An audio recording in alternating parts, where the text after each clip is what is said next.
Dando continuidade ao nosso estudo, pessoal, vamos falar agora sobre notação científica.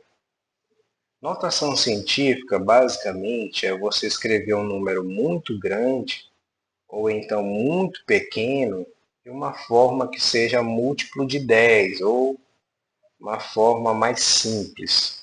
Por exemplo, aqui 20.000. Em vez de eu escrever o 20.000 todo extenso assim com essa quantidade de zeros, eu posso simplesmente conferir a quantidade de zeros que tem, ó, 1, 2, 3, 4, certo? Observar o número que aparece na frente do zero, que no caso é o 2. Então, multiplicar, ó, 2 vezes 10, e o expoente do 10 será 4. Por que 4, professor? Porque quantidade de zeros, tudo bem? Outra forma outro exemplo aqui para a gente ver. 0,0000017. Vou transformar isso para notação científica. Você vai conferir a quantidade de zeros. Então, 2, 3, 4, 5, 6. São 6 zeros. Certo? E aqui eu tenho o número 17. Número 17. Certo. Eu vou multiplicar esse 17 por 10 elevado a 6. 17 vezes 10 elevado a 6? Não, está errado isso. Por quê, professor? Porque o número que está multiplicando com 10, ó, aqui no caso foi o 17, aqui foi o número 2, ele tem que ser um número, ó, menor do que 10. Ó. Ele tem que ser um número menor do que 10. Então o 17 já passou, ó, então não pode ser. O 2 passou, professor? Não, então eu posso escrever ele. E tem que ser um número, ó, ou ele pode ser um 1, ou ele pode ser maior do que 1, ou seja, ele tem que estar entre 1 e 10. Então vamos lá. Outro erro nisso, se vocês observarem, ó, aqui eu tenho uma vírgula, certo? E aqui eu não tenho. Então, quando você tem uma vírgula e você tem, ó, números muito grandes depois da vírgula, o expoente do 10 será negativo. Negativo. Negativo. Diferente daqui, ó, você não tinha vírgula nenhuma. Então, o expoente aqui nesse caso seria positivo. Então, como é que ficaria esse caso aí, professor? Ficaria, ó, 1, a resposta correta seria 1,7 vezes 10 elevado a menos 6. Professor, por que 1,7? Pessoal, 1,7 ó, é maior do que 1? Sim, é maior do que 1. É menor do que 10? Sim, também é menor do que 10. Então, satisfaz. Então, eu posso escrever 1,7. E o menos 6, por quê, professor? Porque, ó, por causa da vírgula aqui, ó, certo? Por causa da vírgula. Certo, radiciação. Pessoal,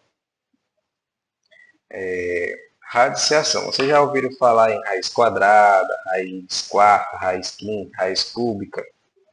Vamos entender o porquê disso, certo?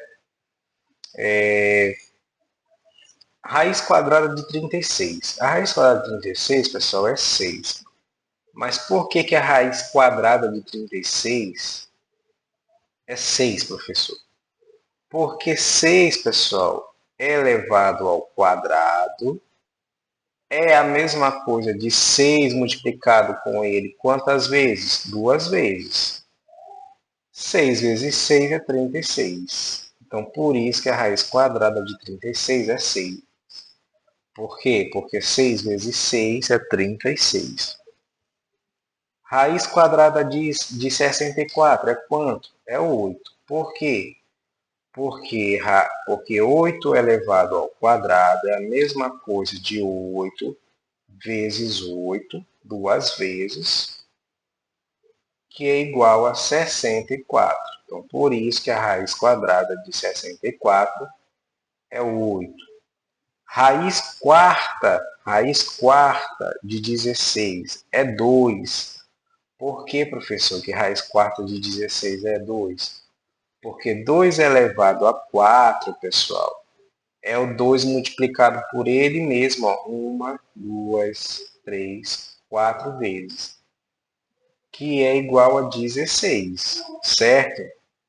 Então, professor, a raiz cúbica de 8, você está me dizendo que é 2? Sim, por quê? Porque 2 elevado a 3 é a mesma coisa de 2 vezes 2 vezes 2, certo? 3 vezes. 2 vezes 2 dá 4. 4 vezes 2 é 8. Entenderam a lógica? Então vamos para algumas propriedades da radiciação. A primeira propriedade, pessoal, a gente vai, quando vocês observarem que você tem uma radiciação, certo? E que o expoente aqui e o índice forem iguais, você pode, ó, cancelar tanto o índice quanto o expoente, certo? Quando você cancela isso, o que acontece aí com o radical? Ele some, ó, some, desaparece. Exemplo, professor. Exemplo aqui, se eu tiver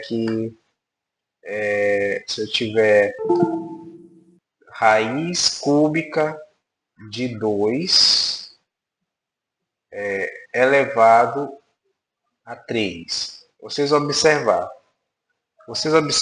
aí, ó, o índice aqui, o expoente são iguais. Então, o que acontece? Irei cancelar eles, o meu radical some e só sobra quem? Só sobra o 2, certo?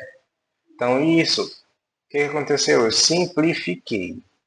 Outra propriedade, quando você tem aqui, ó, o índice e o expoente, você pode multiplicar ou dividir por um número qualquer. Exemplo, professor. Se você tem aqui, ó, raiz quarta de 16, certo? Raiz quarta de 16. Raiz quarta de 16 não, vou dar outro exemplo aqui para vocês. Raiz quarta de 2 elevado a 2. Raiz quarta de 2 elevado a 2. O que você pode fazer? Você pode, ó, dividir tanto o índice aqui quanto o expoente por 2, ó, certo? Então, ó, 4 dividido por 2 dá 2, e 2 dividido por 2 dá 1. Então, isso aí, ó, é a mesma coisa de, ó, agora que era 4 ficou 2, certo?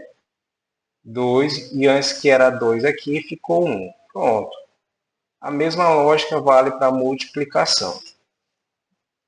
Outra propriedade, se você tem, ó, raízes que os índices são iguais, o que vai acontecer? Ó? Você apenas multiplica os radicanos, certo? Apenas multiplica os radicanos. Exemplo, professor. Você tem aqui, ó, raiz cúbica de 2 vezes raiz cúbica de 3. O que você vai observar? Os índices são iguais? Sim, professor, são. Então você vai fazer, ó, raiz cúbica e vai multiplicar, ó, os radicanos. Então vai ficar 2 vezes 3. Dá igual a raiz cúbica de 6. Pronto. É isso que nos diz a propriedade. A mesma lógica vale para divisão. Se aqui era multiplicação, vale para divisão. Ó. Se nós temos aqui, por exemplo, raiz quarta de 16 sobre 8. Eu posso escrever isso dessa forma bem aqui, pessoal. Ó, raiz quarta de 16 sobre raiz quarta de 8. Certo? Posso escrever isso dessa forma. Ou se eu já tenho aqui, por exemplo, raiz quadrada de 9 sobre raiz quadrada de 3. Em vez de escrever dessa forma aqui, ó, posso escrever dessa forma aqui, ó, raiz quadrada de 9 sobre 3, certo? Posso escrever dessa forma bem aí. Outra propriedade, não sei se vocês já observaram por aí algumas questões, quando tem uma raiz dentro de outra raiz. O que é que você vai fazer? Você vai multiplicar os índices. Por exemplo, se eu tenho aqui 3, e aqui eu tenho, dentro da raiz eu tenho 2, e aqui eu tenho, sei lá, 3, por exemplo. O que que acontece? Eu vou multiplicar os índices, então ficaria 3 vezes 2, e aqui eu repetiria o radicando, então ficaria raiz sexta de 3. Então, isso que nos diz a propriedade.